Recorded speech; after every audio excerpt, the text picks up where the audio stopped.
On this episode of MythBusters, there's peril on the high seas as the team tests out cures for seasickness. Well, they may work for Barry Manilow, but they don't work for crap for me. And Adam and Jamie hit the road for a fuel efficiency special. That's it. I just petered out. Plus, the MythBusters star in their very own cartoon, featuring shotgun shenanigans. This time we're going for total annihilation. Can shoving your finger into a gun barrel really save your life? Who are the MythBusters? Adam Savage. Jamie Heineman. This is gonna kill you. Tori Balaci. Very excited about this. Carrie Byron. Look, he cracked into his skull. And Grant Imahara. Don't say anything. Between them, over 50 years of special effects experience. That's what I'm talking about! They don't just tell the myths. They put them to the test.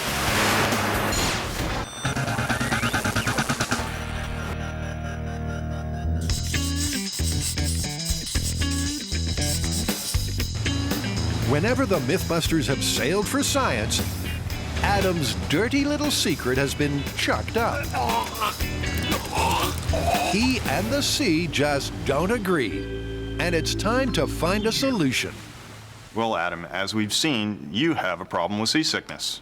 We definitely need to find something for you, but things that are pharmacological often have side effects like drowsiness and dizziness and things that you don't want to do in a table saw. Well, I mean, there are also a lot of non-pharmaceutical remedies out there. I mean, there's wrist straps, there's electrical stimulation, there's sprays. These days, there are non-pharmaceutical cures aplenty, and the MythBusters are going to put them to the test. But the ocean is a fickle place. One day it's chucktastic, but the next can be mirror flat. Sadly for Adam, Jamie's got a plan that guarantees a gratuitous gagging. I think what we need to do is something more like what NASA does. That is, build a chair that moves you around in a certain way that's designed to make you seasick. And then every day we'll come back in and try, a brand new remedy. You sound really excited about this experiment. I'm really looking forward to it. When it comes to making people puke, NASA are the experts. They've got the zero-gravity plane, famously called the Vomit Comet. But believe it or not, the real spew machine is the Seasick chair. At just 7 revolutions per minute, it's surprisingly effective. And Carrie's copying this lethal NASA design that the team can then ride right here in the shop. In essence, my Seasickness Simulator consists of a platform that rotates with a chair mounted to it, and it's going to have a headpiece that's going to basically have a guide for you to move your head like this to induce nausea. It's this head guide combined with the chair's rotating action that could throw up some results. But why exactly do people get seasick? Well, Adam, you're not alone in getting motion sickness. Fishermen get it, Navy personnel get it, and our researchers even turned up that 90% of NASA's astronauts get it. Well, it is always a relief not to be alone in a specific ailment, but what causes motion sickness? Why are so many people affected by it? You're on a boat or something, and your eyes are telling you that the walls and the furniture, the table, is all stationary, but your other senses, your inner ear, your fine muscle controls, all of those things are telling you something else. So it's this confusing input of signals. And the result is that I throw up? It's all down to the senses not singing from the same song sheet. And the poor old brain being barraged with conflicting information, well, just can't compute. With the sick headpiece ready, it's time for the auditions. Only people who get seasick can help find a cure that works. So before the experiment can start, the whole team must go for a spin to see who feels the effects. Go. And likely spewer, Adam, is up first. I gotta tell you, it's already pretty disorienting. All right, Jamie's gonna time it, and I'm gonna tell you what to do with your head. Forward, back, left, right. The time it takes NASA to induce seasickness varies depending on the victim.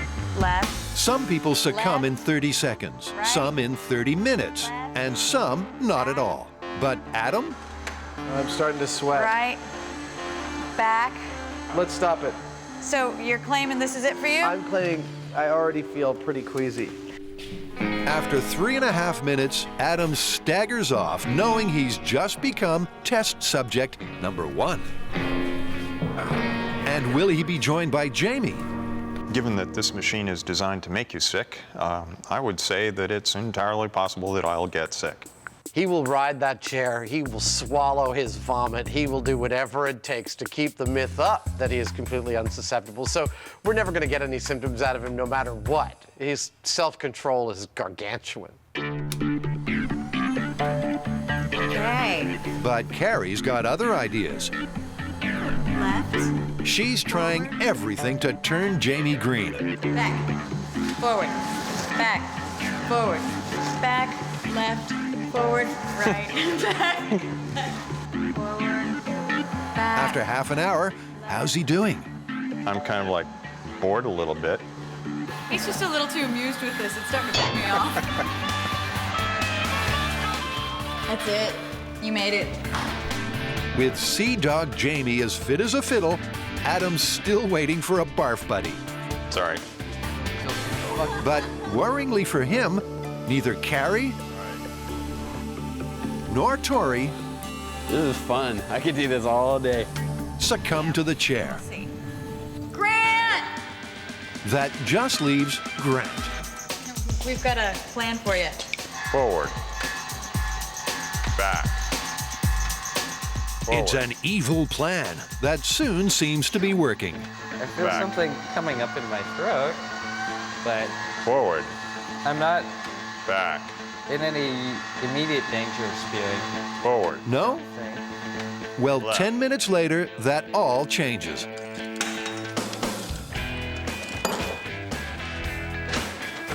Uh-oh. So Grant's going to be Adam's puke partner. But before the clinical trials can begin, the team is going to hit the road with another myth.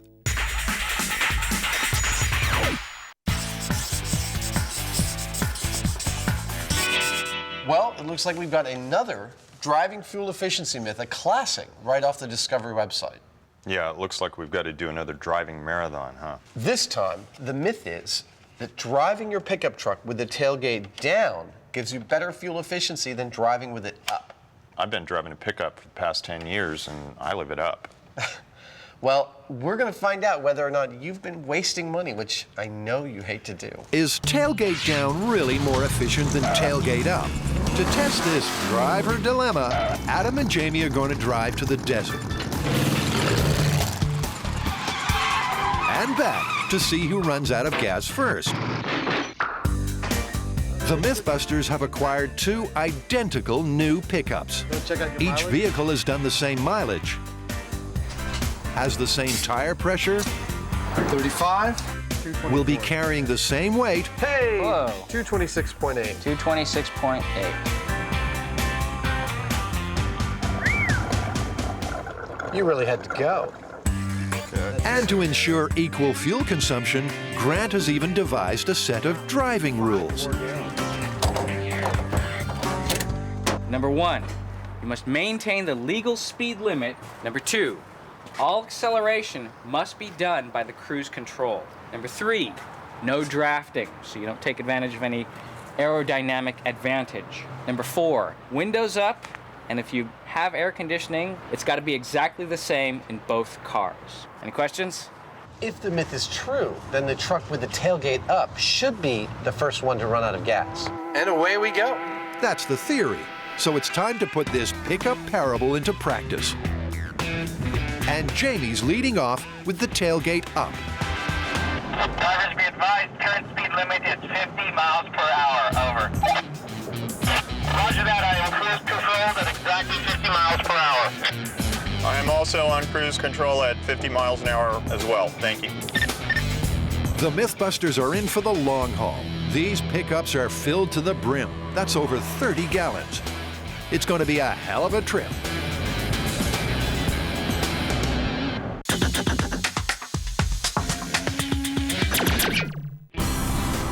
In the tailgate fuel efficiency controversy, Adam and Jamie are on the road again.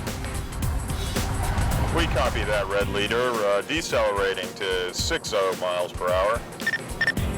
So far, there's no discernible difference in gas consumption, but they're only 150 miles out of San Fran. There's time yet for another myth.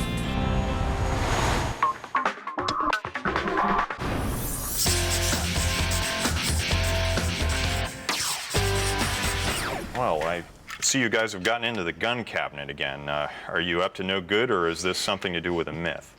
Well, we've chosen quite a fun project. It's an old classic from the sci-fis, the movies, and definitely cartoons. It's the finger in the barrel. The idea is that if somebody points a gun at you, you can take your finger and stick it right in the barrel.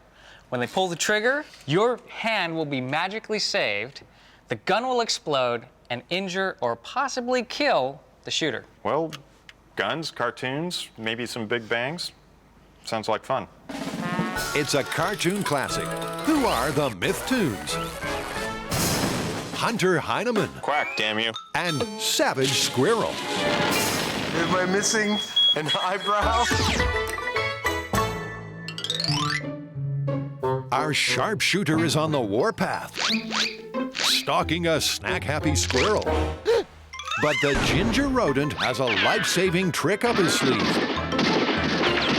Faced with certain death, he plugs the barrel. And the hunter's plans literally backfire. But is this loony myth constrained to cartoons, or does it really happen? Well, what's going on here? Are we going to just buy a bunch of guns and start plugging the barrels up and see what happens? I thought maybe we'd start with the shotgun, since that's the one that you always see in the cartoons. We're definitely going to need a hand. I'm thinking of maybe taking a Ballistics Gel casting and giving it some rigidity by casting a skeleton inside of it. And we're going to need to see what happens to the shooter if and when the gun explodes, so we'll need a bust. Well, it sounds good to me. Let's get started on it. They're going to make a Ballistics Gel bust of a shooter and line him up behind a shotgun. Then they'll plug the barrel with an artificial finger, pull the trigger, and see who comes off worse. So it's all hands to the pump. Hey, Tori, can you come give me a hand with something? What do you need? I actually need your hand. I'm going to make a Ballistics Gel model of a hand. And so you need a hand. I need a hand with my hand. Tori's lending a hand for what will become a Ballistics Gel finger that'll be stuffed into the shotgun barrel. Ooh, that looked like it came out good. Yeah, no ripping. All right. Next, it's in with the plaster, the second of many steps in this complex world of modeling. As Carrie beats out the bubbles, Tori and Grant decide to get ahead. Okay, so why are we at the makeup shop? Well, we're gonna do a live cast, and we need the materials to do that. And we've decided that you're the one that we're gonna do the live cast on, so let's go. What? Grant's been volunteered to be the live cast model for their Ballistics Gel shooter.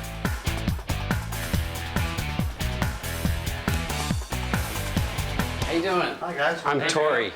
Joe Quartz. Nice Grant. to meet you. Nice to meet you. All right, we need to do a live cast of Grant, and he doesn't want to shave his head for some reason. No problem. We use a bald pate for that. It'll completely cover up your head. Great. All your hair is spared. Start from the back. Yeah, there you go. Dude. What do you think? It's a good look, right? Yeah. Can he wear this out? Yeah. Can I borrow this for the weekend? Now you. Oh. There goes the mustache. Yeah. Okay. So when you're ready to cast, what you want to do is go all the way Olympic down, swimmer. and you'll need somebody else to come by and draw a line exactly where you want. Great. Good. Are we Yeah, done? that looks great. Okay. But back at the shop, does Grant really know what he's letting himself in for? I've never had a live cast done of me before, but in the 12 or so years that I worked for Lucasfilm, I portrayed many costume characters, and I've been encased head to toe in fiberglass. So this, I think this will be a walk in the park compared to that. Now that's a strange feeling. Just like they do in the movies, Tori's first going to cover Grant in blue mold mixture and then plaster him with plaster. Let's have a safety word in case you start freaking out. Oh, like help, get this stuff off me? Yeah. Something like that. Yeah, I like help. Help's good. That's easy to remember. Okay. Easy to remember, but unlikely to be needed because these guys are trained professionals. Oh, that is just as nasty as I expected it to feel. Slowly, Grant begins his transformation into the creature from the Blue Lagoon.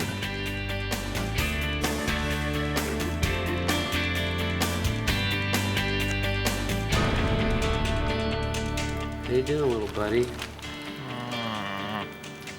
I'm not sure I understand that. If you're okay, I want you to grunt twice. I think he's all right. From a grunting swamp thing, Tori switches horror genre as the mummy returns. Looks really frightening from this side. For Grant, this is where it gets really uncomfortable. The plaster bandage is cold, heavy, and completely blocks out the light. And with one of the straws fallen out of his nose, it's here where panic can really set in.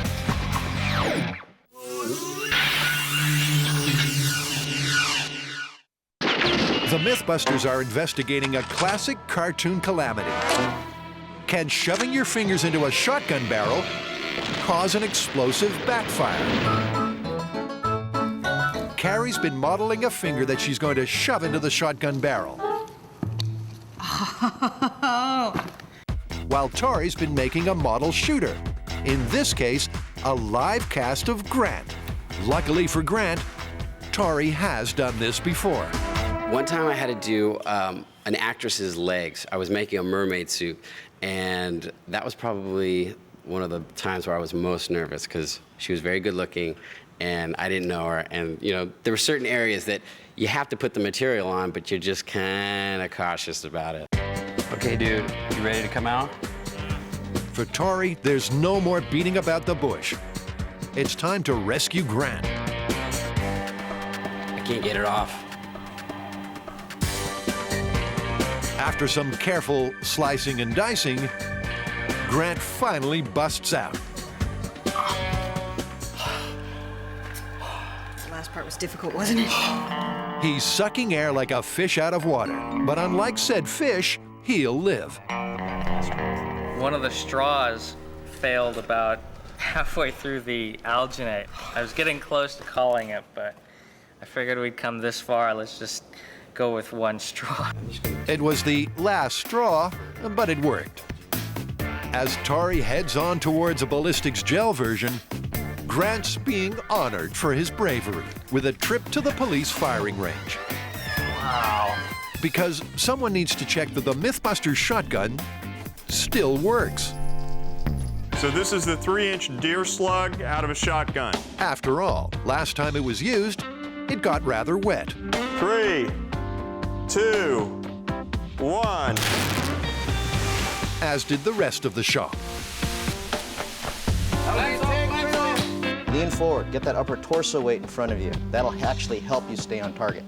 3, 2, 1. Bingo. This sure ain't no water pistol. If it's not touching you, it's going to kick you. In 3, 2. But best to double check. Much better, huh? Fortunately, Grant soon remembers that he's also here to ask gun expert Alan Normandy what might cause a banana peel explosion. And it's all to do with pressure. Whenever a bullet is being shoved down a barrel, essentially, it's being shoved by the expanding gas. So as the gunpowder burns, the gases expand. Now, if you plug that barrel, now you're not giving the escaping gases anywhere to go. So it's going to go ahead and find some way out. So let's get this straight. When a bullet is fired, a small explosion occurs. As the gas expands, it forces the bullet through and out of the barrel. But if the barrel is sealed shut, the gas has nowhere to escape and the pressure can build until the gun ruptures.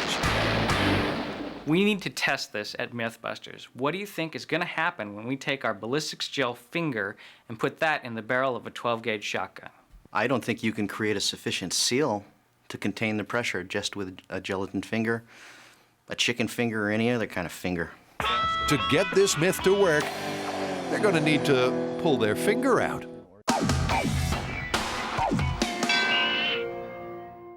Back with the Tailgate Challenge, Adam and Jamie are halfway through. They've driven over 300 miles, and yet so far there appears to be no difference between tailgate up and tailgate down.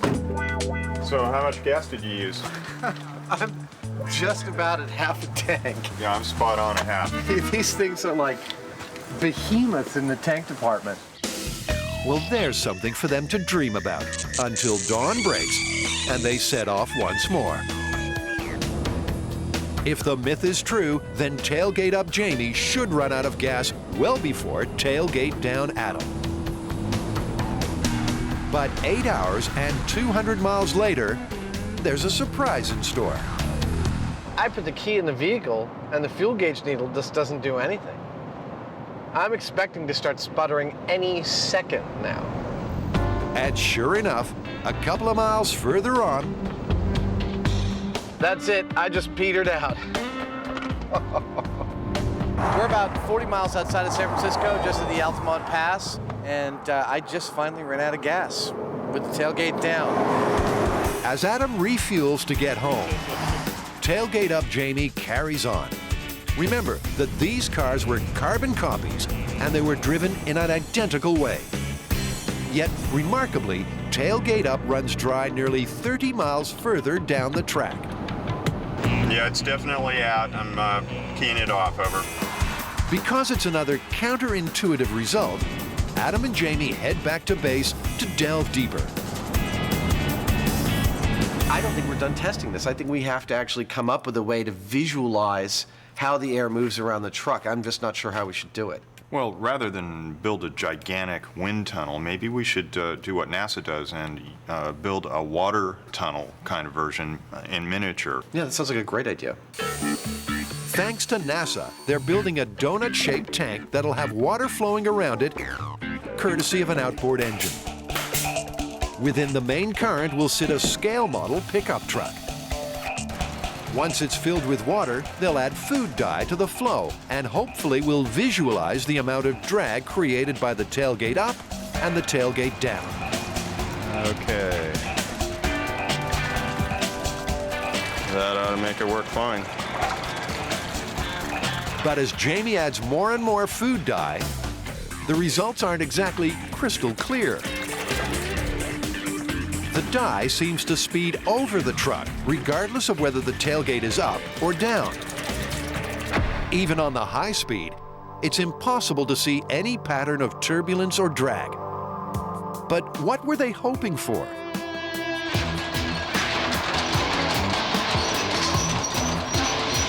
According to the designers of these trucks, there's a sort of a circular pillow of air that forms behind the cab of the truck when the tailgate is up. And that is known as a separated bubble, or if you're really nerdy, a locked vortex flow. Now, what that actual bubble is doing is that nice circular motion of slow-moving air is actually keeping the fast-moving air from contacting the truck. It's making it move right over the truck. When you move the tailgate down, that actually breaks down that bubble, and the fast-moving air gets caught and brought into the bed of the pickup, producing drag. Believe it or not. Well, with the dye, it was hard to believe. So Adam tries again with oats instead. The vortex there that's in the bed of the truck is gathering oats slowly, but at a very sort of steady, measured pace. And you can see they're mostly just staying there in that pocket.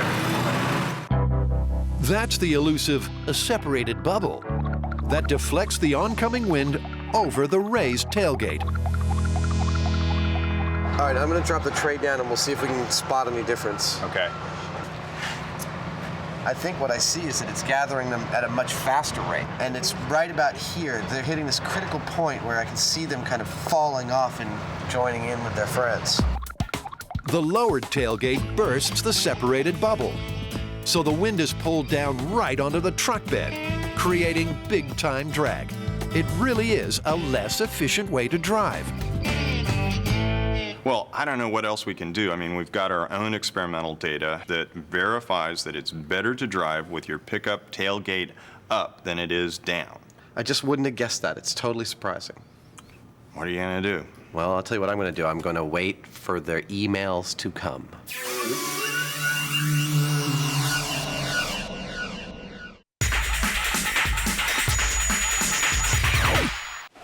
Adam and Grant are putting their lunches on the line as the MythBusters seek a seasickness solution. Each day, they're going to test a different non-pharmaceutical remedy. And first up is the homeopathic tongue tingler. That burned! So apparently the directions are a spray under the tongue as often as needed. But 10 minutes in and 5 sprays later, it's not going well. Grant, would you rely on this remedy in a seasick situation? If I were out on the open ocean, this wouldn't be my only choice. Good job, because soon after, things turn nasty.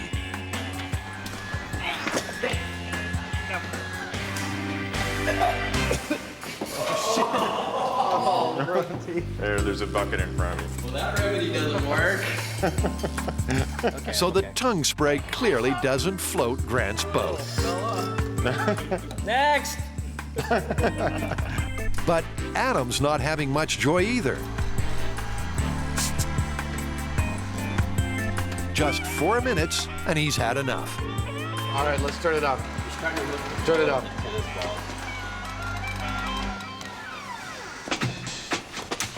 You look a little green. I feel a little green. After the boys make a full recovery, it's trial number 2. Next up in our quest for a non-pharmaceutical remedy for seasickness, we've got these little wrist straps, which I think I'm supposed to wear on my wrists. And supposedly, Barry Manilow doesn't travel anywhere without them, and maybe I won't either after this test. They're especially effective when sailing to the Copacabana. I feel better already. All right, let's bring on this view. This time, Adam spins first. Are you starting to like it? There's nothing to like about this. And sure enough, 90 seconds later... These aren't working at all. Let's stop. It's like instantaneous today. I don't know why. Well, they may work for Barry Manilow, but they don't work for crap for me. And neither do they work for Grant. Okay, that's it.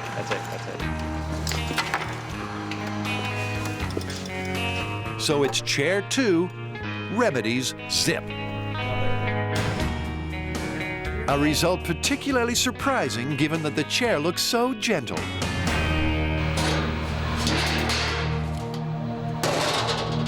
Well, it's probably obvious to anybody that's ever been on a boat and gotten seasick, but hard science actually backs this up. It's not the up and down motion that gets you, it's the rolling side to side and pitching back and forth. And actually, they've done enough studies to dial in on exactly what the frequency is that makes you the most ill, and it turns out to be about 0.2 hertz, about a pitch, roll, or yaw every 5 seconds, which is generally what you'd experience on a large boat. And at frequencies higher than that, the incidences of seasickness drop very quickly. That's why surfers don't get sick and people on big boats do.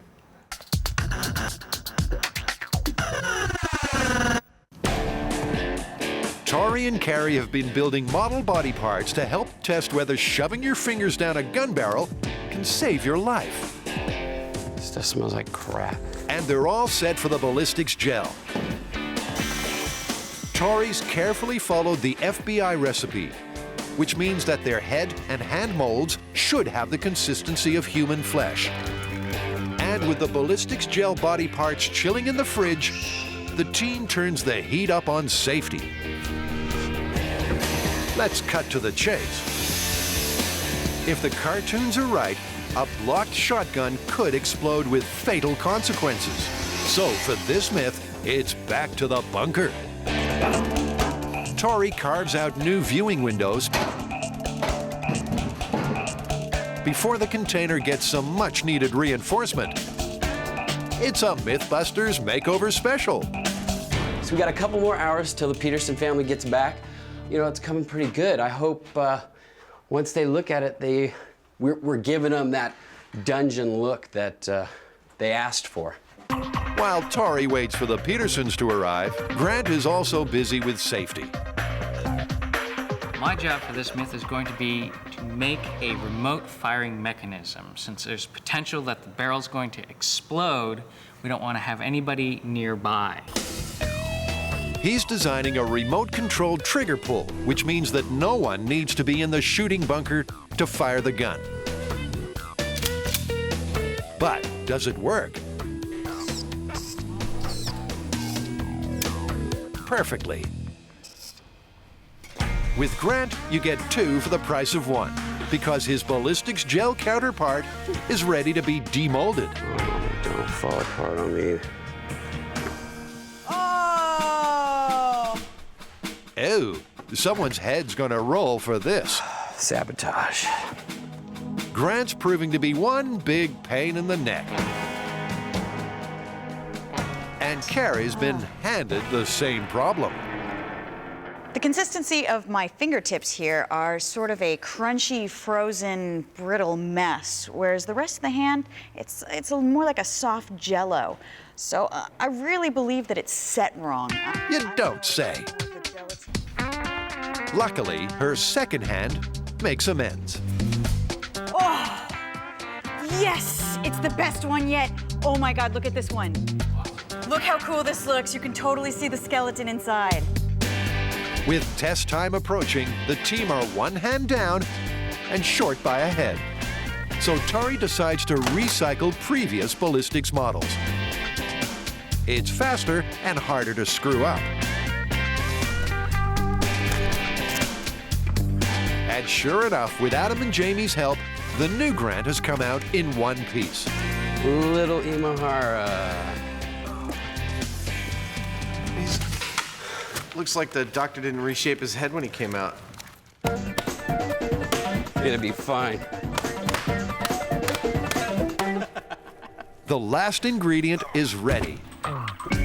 With the radio control shotgun, Buster complete with new hands, and the ballistic shooter all locked and loaded in the bunker, the myth busting can begin.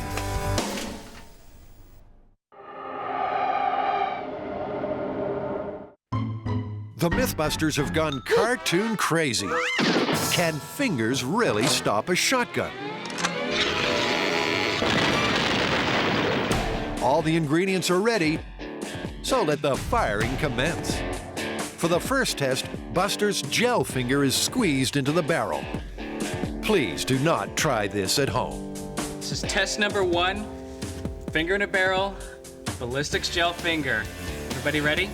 In 3, 2, 1. Looks like it worked.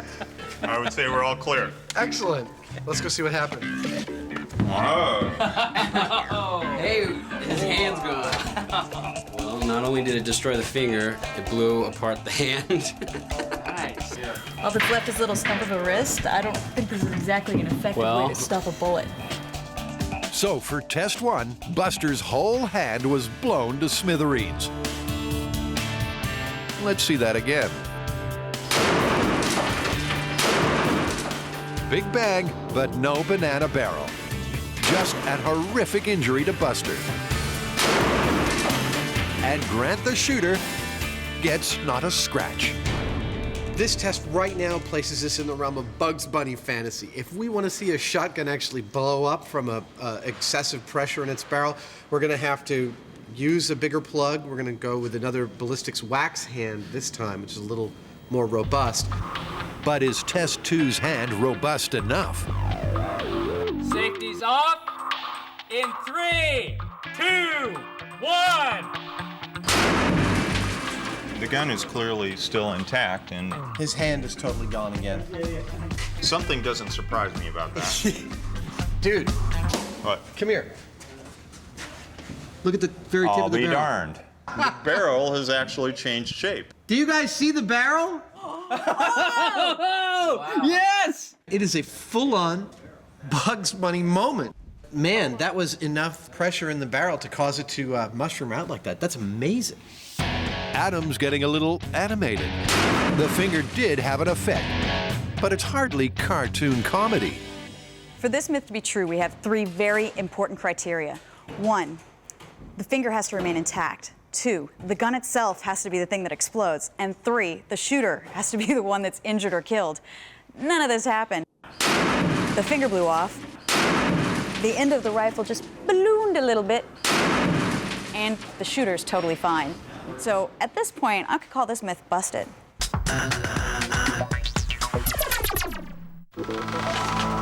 Adam gets seasickness so badly that he vowed to find a solution. So he and Grant have become chuck chums as they test out different cures. But they're avoiding regular medicine because they want a remedy that is side effect free. And today, it's ginger pills. So you took your ginger tablets an hour ago. I did? You're all set to go? Yeah. The roots of ginger have been used by Far Eastern sailors for centuries. And for Adam, ginger seems to be working. Are you feeling any signs of nausea? No. Nothing? Hey, maybe this one works. It seems ginger has made Adam impervious to nausea. Even the sickening whiff of Carrie's sneakers has no effect. I mean, at this point, I'm trying to think of things that are sickening, like when you throw up and you can taste it in your nose and you've got to blow it out of your nose, that kind of stuff. Still not doing anything. After 25 minutes of thinking sick-inducing thoughts, it's all smiles for Adam. Good job. And the same is true for Grant. He does a full half hour with no illness at all. Ginger, at least for these guys, gets the thumbs up. Next day, it's the final non-pharmaceutical test, the electric stimulation wristband. God, that feels weird. I feel it all the way up through my 2 middle fingers. Small shocks on the P6 acupuncture point can relieve the effects of seasickness in some sufferers. It's a newfangled remedy. But for Adam, it's the same old story. Oh. No, we gotta stop. Stop. That thing off, yeah. Get this thing off.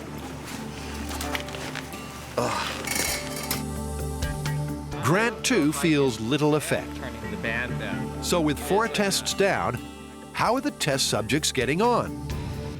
I think about the chair on the drive to work and I feel a little nauseous. I describe the chair at a dinner party and I feel a little nauseous. This chair is never getting back in my house. I don't know if we're trained like Pavlovian dogs to have this response to this particular situation, but I have to say that just thinking about it makes me feel a little ill. It seems that both Adam and Grant are suffering the age-old problem of clinical trials, mind games. But Jamie has a cunning plan. Jamie, I've been thinking about this a little bit. How do we know they're not fooling themselves into believing that the remedies are not working? There's a tried and true and very simple way of dealing with that, and that's called the placebo. So what we're going to do is give them something that we're going to tell them is an over-the-counter pharmaceutical remedy that, you know, they'll be thinking that if anything works this well. And what we're actually going to be giving them is something, you know, useless like a vitamin or something else. That's clever. Vitamins are useless? Well, for seasickness. So this time, Adam thinks he's taken a regular drug treatment, but in fact, he's had a vitamin. Will his brain trick his body into believing that this remedy works, or will he get as sick as ever? Oh, stop. Okay. Oh.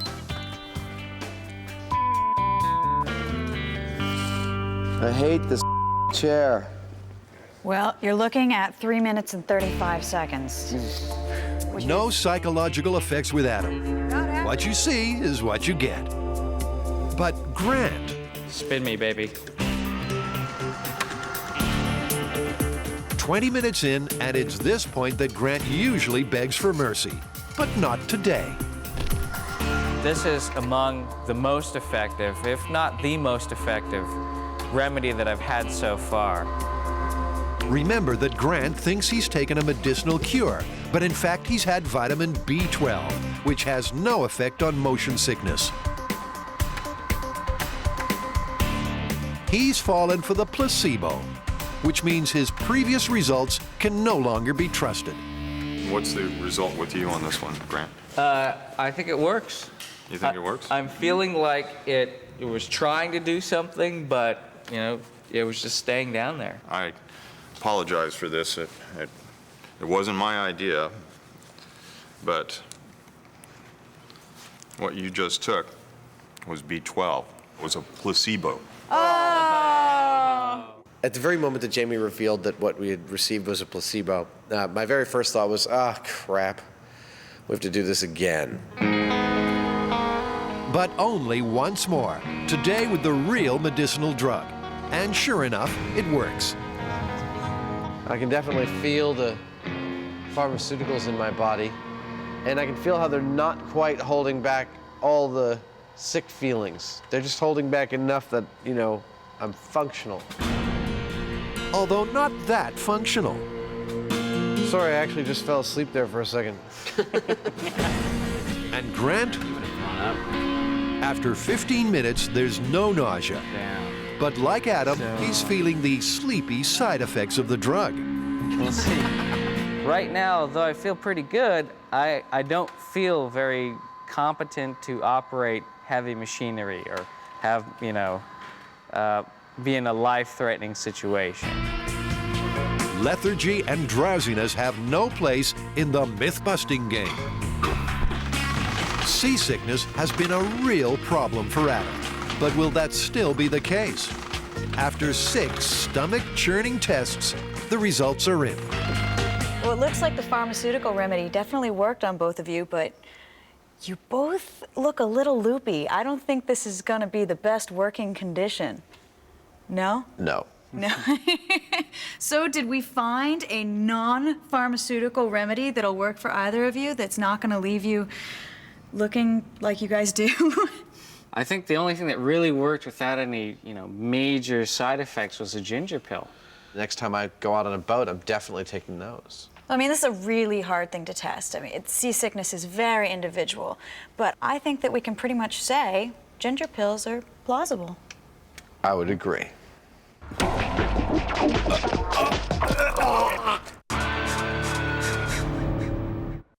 Home on the range,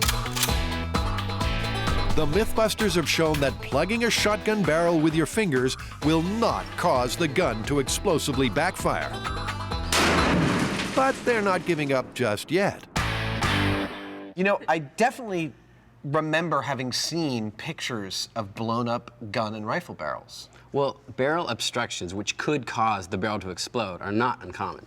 You mean like loading the wrong ammo in your rifle? That's one way. Hunters, they get dirt or rocks stuck in the barrel. Poorly reloaded ammunition. I would also imagine that super old guns that are poorly maintained would be a common cause. That would definitely be a problem.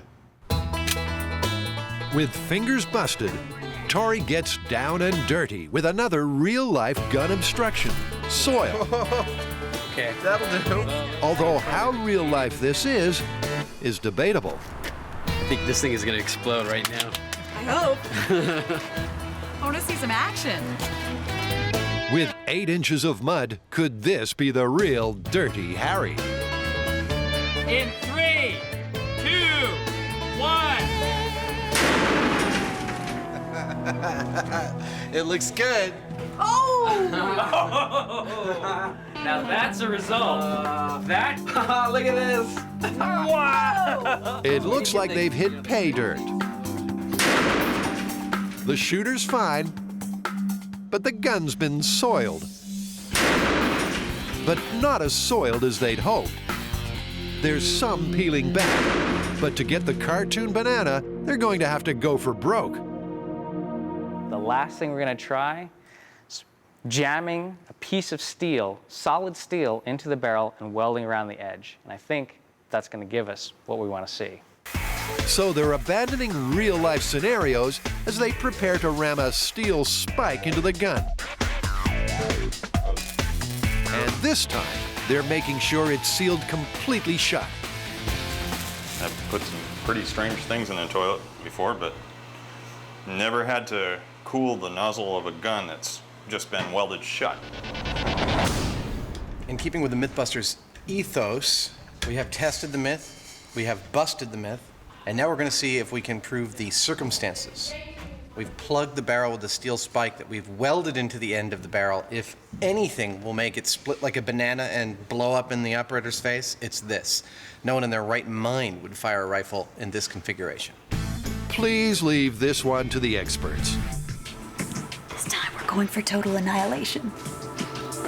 In 3, 2, 1. Yeah! Something happened. Something happened, but it was no banana ring. The gun simply shot the welded spike straight out. Yeah, but this isn't gonna make the cartoon hunter's face turn black and burn his hair off. No, dirt was more interesting than a steel plug. Granted, we didn't get something dramatic here, but I think this is the most interesting result because effectively the gun contained the explosion. That it did. It seems that modern shotguns are just too strong for this myth. They're manufactured to withstand banana peeling. But before busting the myth completely, Jamie has one last trick up his sleeve: a squib load in a high-powered rifle. A squib load is a round that has so little gunpowder that it fails to exit the barrel. If left uncleared, the next bullet can have disastrous consequences. And disastrous consequences is what this team thrives on.